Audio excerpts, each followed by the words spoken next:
Hola, ¿cómo están? Espero que estén bien, seguimos en pandemia. En realidad este video lo estoy grabando unos meses después de los anteriores porque encontré algunos errores y lo estoy volviendo a grabar para ustedes. Bien, como en todos los videos, antes de empezar vamos a tomar para repaso algunas preguntas de cosas que ustedes ya tendrían que estar en condiciones de contestar por haber visto y entendido los videos anteriores. Obviamente, si no los vieron y si no los entendieron, lo que tienen que hacer es verlos o volver a verlos.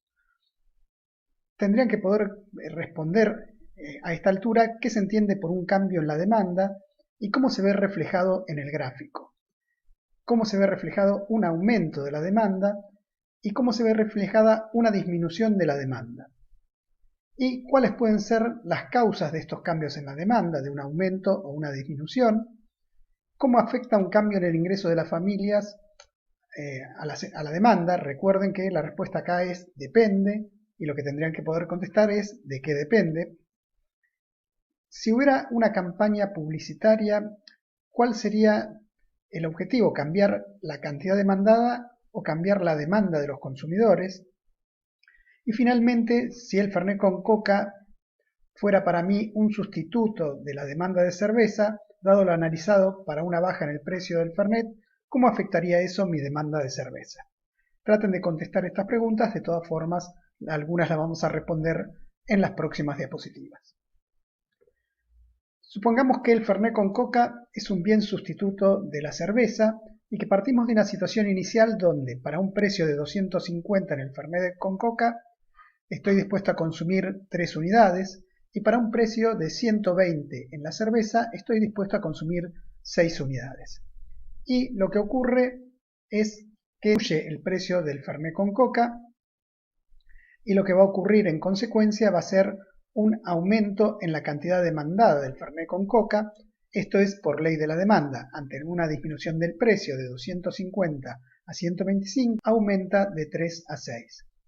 Pero ¿qué pasará con la cerveza? Sin que cambie el precio de la cerveza, como son bienes sustitutos, al haber aumentado la cantidad demandada de Fernet con Coca, lo que va a pasar va a ser que voy a disminuir de mi demanda de cerveza y sin que cambie el precio voy a pasar a consumir menos unidades de cerveza. Un cambio en la cantidad demandada del Fernet con Coca se produce por un cambio en el precio de Fernet con Coca. El precio disminuye, la cantidad demandada aumenta. Y la disminución de la demanda de cerveza se produce sin que cambie el precio de la cerveza, sino porque cambió el precio del bien sustituto que es el Fernet con Coca. Veamos ahora bienes superiores e inferiores. En principio la cerveza negra para mí es un bien superior y la cerveza rubia para mí es un bien inferior. Supongamos que en una situación inicial el precio de la cerveza negra es 150 y estoy dispuesto a consumir 4 unidades de cerveza negra, y el precio de la cerveza rubia es 120 y estoy dispuesto a consumir 3 unidades de cerveza rubia. Si de repente aumenta mi nivel de ingreso, va a aumentar mi demanda de cerveza negra, que es el bien superior. Sin que cambie el precio, voy a pasar a demandar más unidades de cerveza negra. Pero como la cerveza rubia es un bien inferior y aumentó mi nivel de ingreso, lo que va a pasar es que sin que cambie el precio, va a disminuir mi demanda de cerveza rubia y voy a consumir menos unidades de cerveza rubia, aunque no cambie el precio. Un aumento del nivel de ingreso produce un aumento en la demanda del bien superior y una disminución de la demanda del bien que para mí es inferior. Antes de seguir, vamos a ver unas preguntas porque vamos a entrar en un nuevo tema que es elasticidad precio de la demanda. Explique en palabras cómo afecta el cambio del precio de un bien a la cantidad demandada del bien y a la demanda de su sustituto.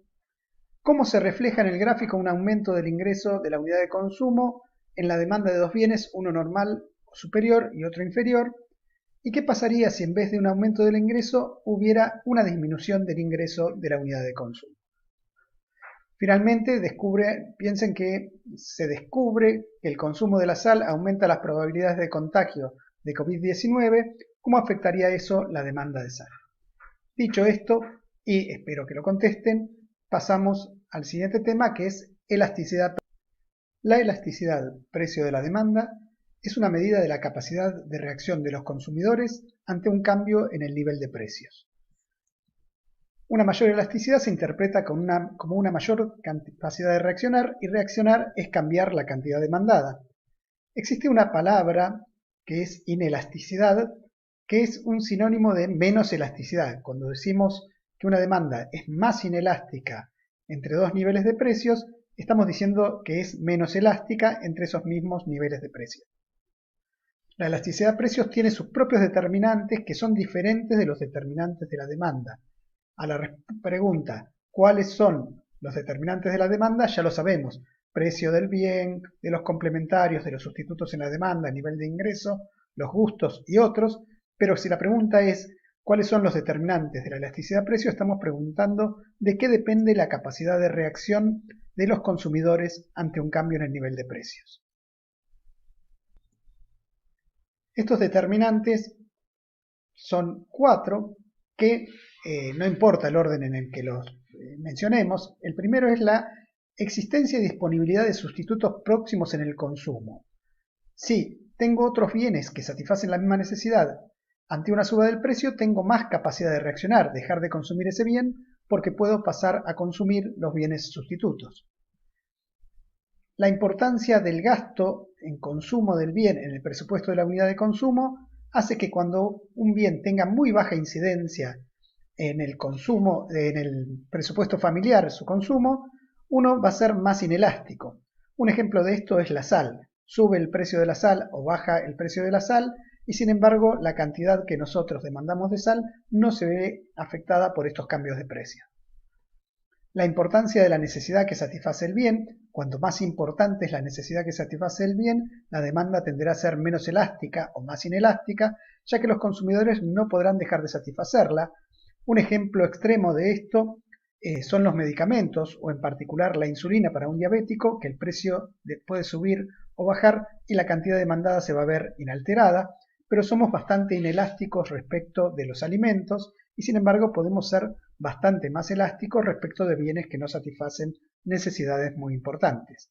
Y finalmente el tiempo. A mayor tiempo, la unidad de consumo tendrá más oportunidad de revisar y cambiar su plan de consumo, esto es, de reaccionar y cambiar la cantidad demandada, y por lo tanto la demanda será más elástica.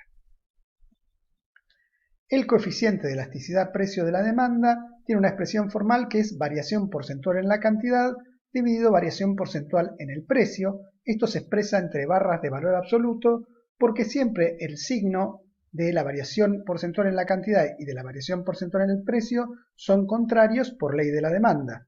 Cuando aumenta el precio, la cantidad demandada disminuye, una variación porcentual positiva en el precio, una variación porcentual negativa en las cantidades, y lo expresamos entre barras de valor absoluto, con lo cual decimos, ya sé que da negativo, pero el valor lo expreso en su valor absoluto, o sea, me refiero a él como un número sin signo. Dado el instrumental matemático que disponemos en este curso, vamos a calcular la denominada elasticidad precio de la demanda en el arco o promedio o en el punto medio. Entre dos puntos lo vamos a usar como sinónimos esas definiciones que no requieren el uso de un instrumental matemático sofisticado. Esto, si supiéramos mucho de matemática, lo haríamos con un procedimiento que se llama derivada, que nos permite mostrar cómo varía la elasticidad punto por punto de una curva de demanda. Lo primero que tenemos que saber es entre qué puntos queremos calcular la elasticidad. En este caso, entre el punto 1 y el punto 2, cuyos límites son P1 y Q1 para el precio 1 y P2 y Q2 para el precio 2. La variación porcentual en la cantidad es la variación absoluta en la cantidad referida a la cantidad multiplicada por 100. Y la variación porcentual en el precio es la variación absoluta en el precio referida al precio multiplicada por 100. Para calcular la variación en el precio, lo que hacemos es precio final menos precio inicial. En este caso, la variación en el precio daría un valor negativo porque el precio final es inferior al precio inicial. La variación absoluta en la cantidad también es cantidad final menos cantidad inicial, y en este caso daría positivo porque la cantidad final es mayor que la inicial, y lo que vemos reflejado aquí es la ley de la demanda. Ante una disminución en el precio, aumenta la cantidad demandada. Ahora, para calcular los porcentajes, como estamos calculando la elasticidad promedia en el arco, los valores de Q y P a los que vamos a referir son justamente los promedios, los puntos intermedios entre P1 y P2 y entre Q1 y Q2, que los obtenemos calculando el promedio, Q1 más Q2 sobre 2 para el Q, P1 más P2 sobre 2 para el precio. Y ahí aplicaríamos la fórmula variación porcentual en la cantidad dividido variación porcentual en el precio.